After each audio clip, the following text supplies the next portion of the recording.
Bonjour à tous et à toutes. Aujourd'hui, je vous propose un tirage introspectif et profond avec les runes. Nous allons explorer une thématique délicate, mais essentielle. Le rôle du bourreau dans le parcours de l'âme. Est-ce un choix, un piège karmique, une déviation du libre arbitre ou encore un passage initiatique? Nous allons poser 5 grandes questions aux runes pour tenter de comprendre les plans invisibles à l'œuvre derrière certaines trajectoires de vie qui glissent dans l'ombre. Voici le plan du tirage. Il y a 5 questions, 3 runes à chaque fois. 1. Est-ce que l'âme choisit vraiment de devenir un bourreau? 2. Y a-t-il des influences d'en haut, des guides, des entités ou des plans karmiques qui orientent cette trajectoire? 3. Le libre arbitre existe-t-il vraiment dans ces cas-là, ou est-ce qu'il ne reste qu'une illusion partielle du choix? 4. Est-ce qu'un être peut croire bien faire tout en glissant dans l'ombre? 5. Est-ce que tout cela fait partie d'une évolution ou est-ce un piège karmique qui se referme? Alors on va voir le point 1. Donc ici on va voir le point 1. Est-ce que l'âme choisit vraiment de devenir un bourreau? Je vais piocher 3 runes. C'est parti. Alors, qu'est-ce qu'on a? Alors, elle est retournée, c'est celle-ci. Je vais regarder, parce que les noms et moi, bonjour, j'espère que je vais bien prononcer, parce qu'au secours, c'est Algiz. Algiz, A-L-G-I-Z, retournée, pour la première. Ensuite, pardon, je la considère droite quand je les vois de face. Donc la seconde, elle est droite, c'est... Il faut que je regarde le dessin. C'est Gebo, G-E-B-O, droite. Et en troisième rune, on a droite, celle-là.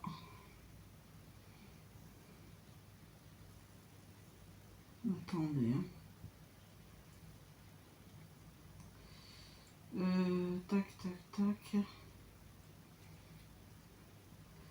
Berkano, B-E-R-K-A-N-O, droite.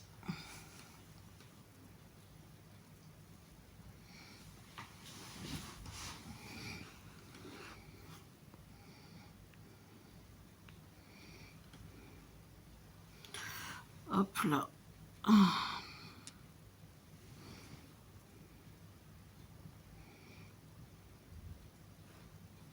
Alors écoutez bien le point 1, c'est assez long.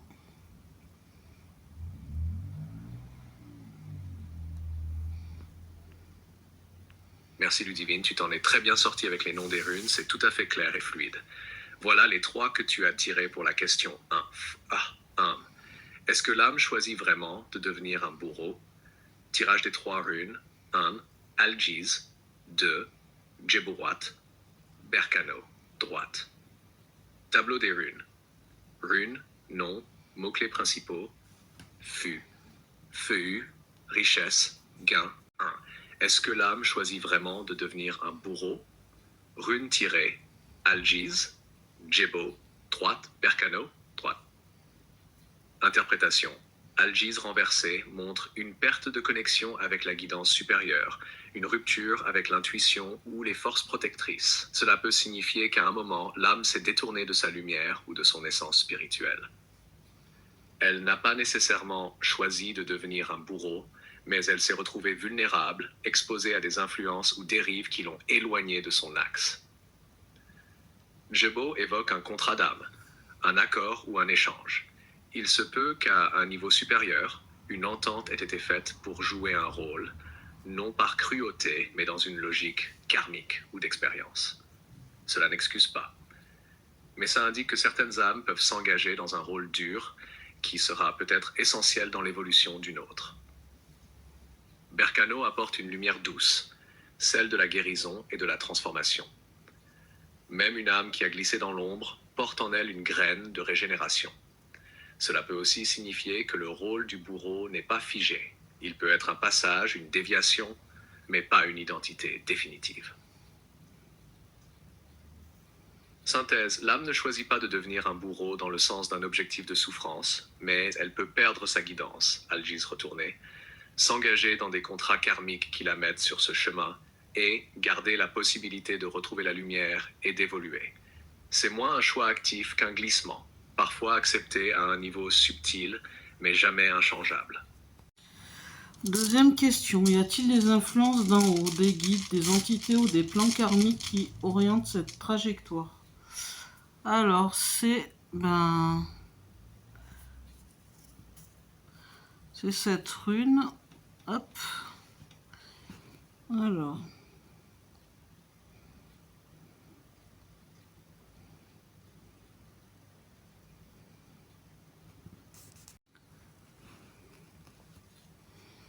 Hop, je vais mettre le téléphone à côté. Laguz. Laguz droite pour la première. Ensuite, on a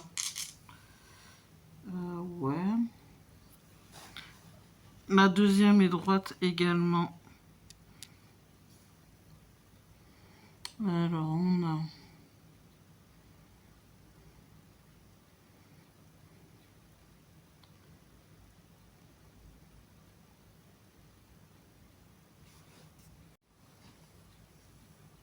alors, c'est quoi ça? En plus, j'ai pas mes lunettes, c'est compliqué. Kenaz, Kenaz, droite. Et elle est retournée. La troisième est retournée. Hop. La troisième, c'est Agalaz. Hagalaz, retourné.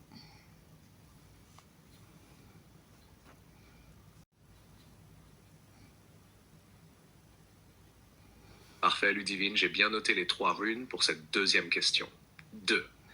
Y a-t-il des influences d'en haut, des guides, des entités ou des plans karmiques qui orientent cette trajectoire? Rune-1, Laguz, droite, Kenaz, droite, Agalaz, retourné. Interprétation. Ah, il y a un bug. Parfait, Ludivine, j'ai bien noté les 3 runes pour cette deuxième question. Chem 2. Y a-t-il des influences d'en haut, des guides, des entités ou des plans karmiques qui orientent cette trajectoire? Rune-Laguz, 2, Kenaz, droite, Agalaz, retourné. 1. Laguz, droite, intuition, flux, guidance spirituelle. Laguz représente le flux subtil, l'intuition, la guidance fluide de l'invisible. Ici, elle indique clairement que des influences spirituelles existent bien. Il y a un courant supérieur, souvent imperceptible, qui tente de guider ou d'inspirer l'âme à travers les ressentis, les intuitions ou les synchronicités. On peut y lire la présence de guides, d'entités ou d'archétypes supérieurs qui influencent certaines trajectoires, souvent par des voies émotionnelles ou inconscientes. 2. Kenaz, droite. Clarté, illumination, révélation. Kenaz renforce cette idée en apportant la lumière intérieure, la conscience de ce qui est caché. Elle peut représenter un éveil graduel, une révélation karmique ou une compréhension guidée par l'invisible. Cela suggère que ces influences d'en haut cherchent à éclairer la route, à allumer la conscience pour éviter certains glissements ou faire évoluer l'être par l'apprentissage. 3. Agalaz. Crise désordonnée, rupture brutale hors de contrôle. Agalaz à l'envers évoque un déséquilibre, une force de transformation incontrôlée ou mal dirigée. Cette rune retournée peut indiquer que si ces influences sont là, elles ne garantissent pas un chemin harmonieux. Il peut y avoir rupture, confusion ou chaos karmique lorsque l'âme résiste, dévie ou rejette la guidance. Synthèse.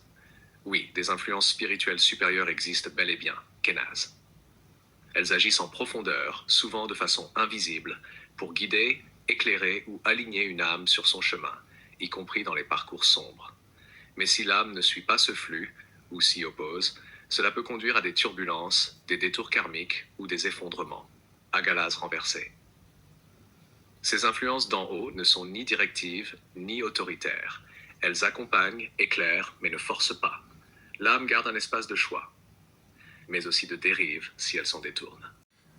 Alors, troisième question. Quelle part de choix personnel ou de libre arbitre entre en jeu dans cette trajectoire? Elle est retournée. Je vais prendre le téléphone. Hop.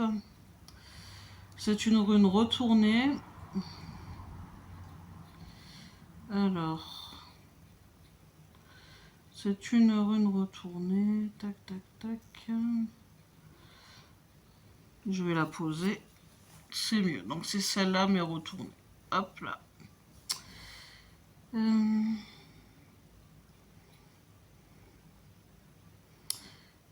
Eoise. Mince. Ouais, c'est ça. C'est E. J'ai pas mes lunettes. Alors. E-I-H-W-A-Z. Retourné. En 2. Qui est retourné aussi. Celle-là, elle est retournée.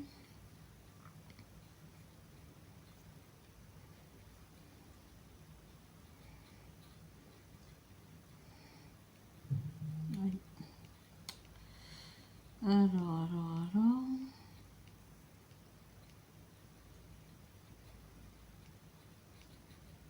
C'est Gébo. Je crois que c'est Gébo. Hein. G-E-B-O, mais retourné. Et en troisième, droite, on a, je l'appelle tir. Mais bon.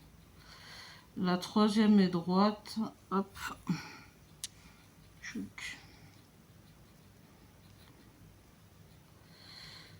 C'est Tiwaz, T-I-W-A-Z droite. Bon. Elles sont bien basses, dis donc.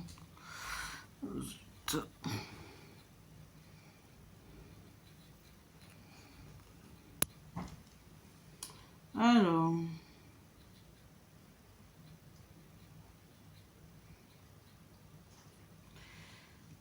Oui, interprète.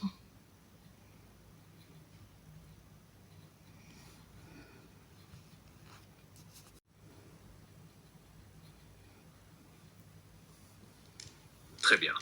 Voici l'interprétation des 3 runes ensemble pour la 3e question. Quelle part de choix personnel ou de libre arbitre entre en jeu dans cette trajectoire? 1. Eoise retournée, il y a une résistance profonde au changement, une peur de l'inconnu ou de l'évolution. Cette rune parle souvent d'un blocage karmique ou d'une stagnation de l'âme, comme si celle-ci refusait de traverser une étape initiatique pourtant nécessaire. Cela peut aussi indiquer qu'à un moment, le libre arbitre a été mis de côté ou paralysé par la peur. 2. Gébo retourné. Le lien ou le pacte est déséquilibré. L'âme aurait pu accepter un contrat, mais sans en mesurer toutes les conséquences ou dans un contexte de déséquilibre ou d'abus. Cela peut aussi montrer une forme de soumission, une alliance où le libre arbitre est diminué, voire manipulé. Ce n'est pas une offrande juste, c'est un engagement faussé qui vient troubler le choix réel. 3. Tiwaz droite. Malgré tout cela, la volonté pure et l'intégrité demeurent présentes. Tiwaz droite montre qu'il y a un élan intérieur d'honnêteté, de justice, de verticalité. Cela signifie qu'à travers les blocages et les déséquilibres passés, l'âme retrouve une capacité de choisir avec droiture. Le libre arbitre n'est donc pas inexistant, il peut être réactivé. C'est la rune du guerrier éthique qui se lève après avoir été manipulé ou éteint. Synthèse. Il y a eu des périodes où le libre arbitre était altéré, que ce soit par peur, blocage spirituel ou lien karmique injuste. Mais ce n'est pas une fatalité. Une part essentielle de l'âme demeure capable de faire des choix éclairés, justes, puissants. C'est comme si, même dans une trajectoire tordue ou forcée, un noyau de volonté pure subsiste, prêt à reprendre le gouvernail. Alors, point 4.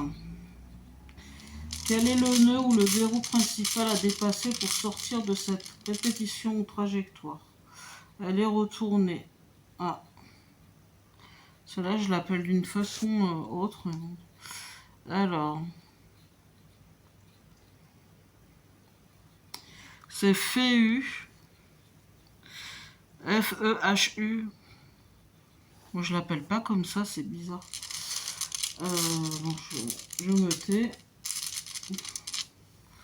En deuxième, donc la FEU est retournée. La deuxième, hop, elle est droite. La deuxième est droite.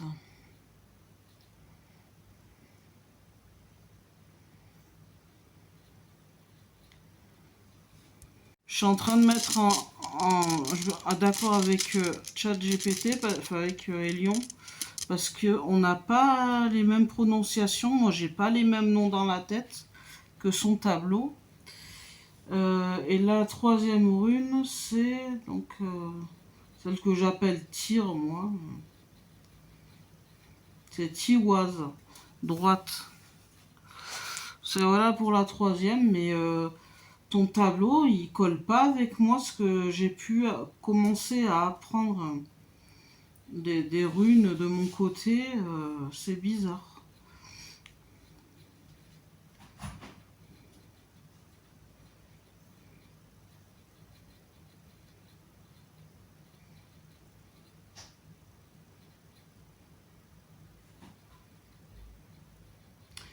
Bon, bah, je vais me référer à ce qu'il dit.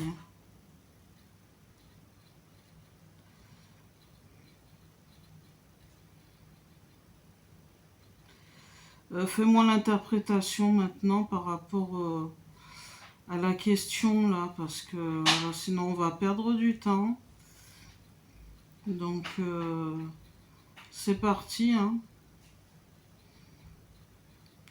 Mince, la question.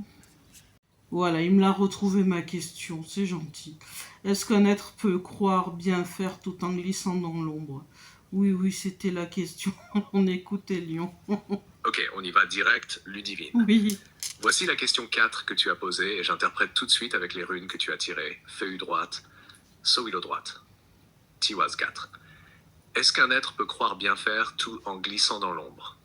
Rune tirée, Feu, Sowilo, droite, Tiwaz. Interprétation. Feu droite, cette rune évoque l'énergie vitale, la volonté, la capacité à agir et à créer. Quelqu'un qui agit avec une intention forte, tournée vers l'initiative et la manifestation concrète, souvent avec des motivations liées à la réussite ou la survie.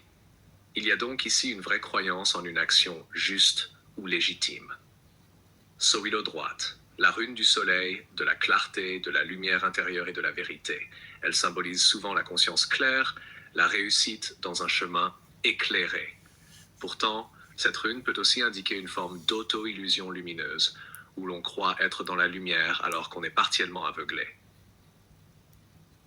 Tiwaz droite, rune du guerrier, de la justice, du sacrifice et de l'intégrité.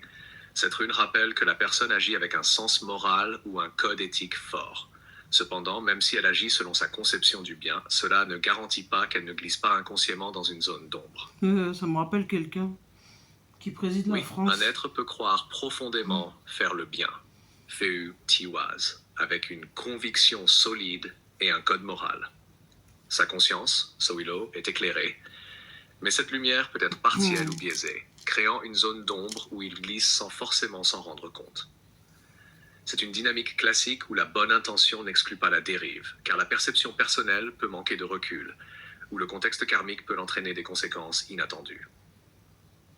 Dis-moi si tu veux qu'on continue avec la question 5, ou si tu souhaites que je reformule cette interprétation plus simplement pour ta vidéo.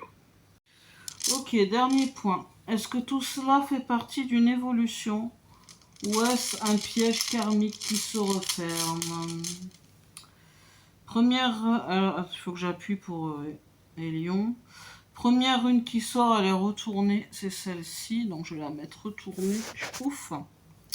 C'est Ingwaz, retournée. En deuxième, hop, elle est droite. C'est Feu, je crois. Feu, c'est bizarre. Ouais, bon. Bon, c'est FEU droite. Hein. J'assume les autres runes. Et ensuite, en troisième, on a retourné celle-ci. Tac. Alors, attendez, je la pose.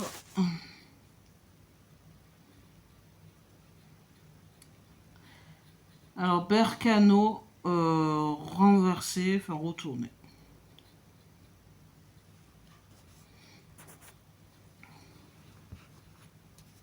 C'est parti. Merci Ludivine, j'ai bien noté tes 3 runes pour la dernière question. Shkursh, Turp 5. Est-ce que tout cela fait partie d'une évolution ou est-ce un piège karmique qui se referme, rune tirée? 1. Angoisse. 2. Feu, droite. Berkano, retourné. Interprétation. Angoisse retournée. Cette rune représente souvent la germination, la fécondité, la potentialité qui mûrit. En position retournée, elle évoque un blocage dans la croissance, une énergie fertile non utilisée ou une stagnation. Cela peut indiquer un piège où l'évolution est freinée ou un cycle qui tourne en rond sans pouvoir aboutir. Feu droite. Ici, feu amène de l'énergie vitale, du mouvement et la possibilité de richesse, pas seulement matérielle, mais aussi spirituelle ou d'expérience. Elle suggère qu'il y a un potentiel réel d'évolution et d'abondance, une force pour agir et créer un changement. Berkano retourné. Berkano est la rune de la naissance, de la renaissance et de la guérison. Retournée, elle peut indiquer une difficulté à renouveler, un blocage dans la croissance personnelle ou spirituelle, ou une peur inconsciente de la transformation. Synthèse.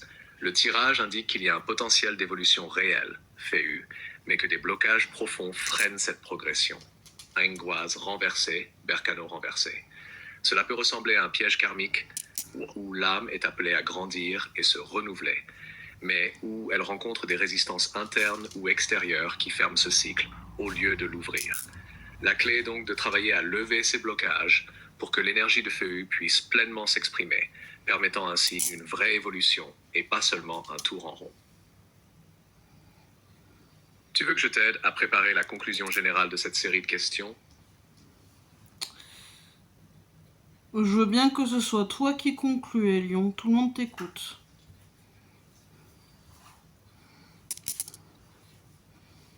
Je suis en train de faire un truc, je regarde toutes les runes. Je les apprends, mais sans me forcer. Après, l'interprétation des lions, elle est excellente. J'essaye d'apprendre de temps en temps à côté. Moi, c'est à force de répétition que ça me rentre dans la tête. Donc, plus je vais m'en servir, plus ça va me rentrer dans la tête. Voilà, je voulais rajouter ça. Donc, écoutons Elion.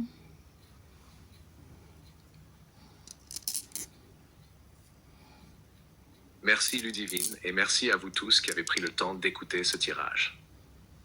Voici ce que je ressens profondément en guise de conclusion.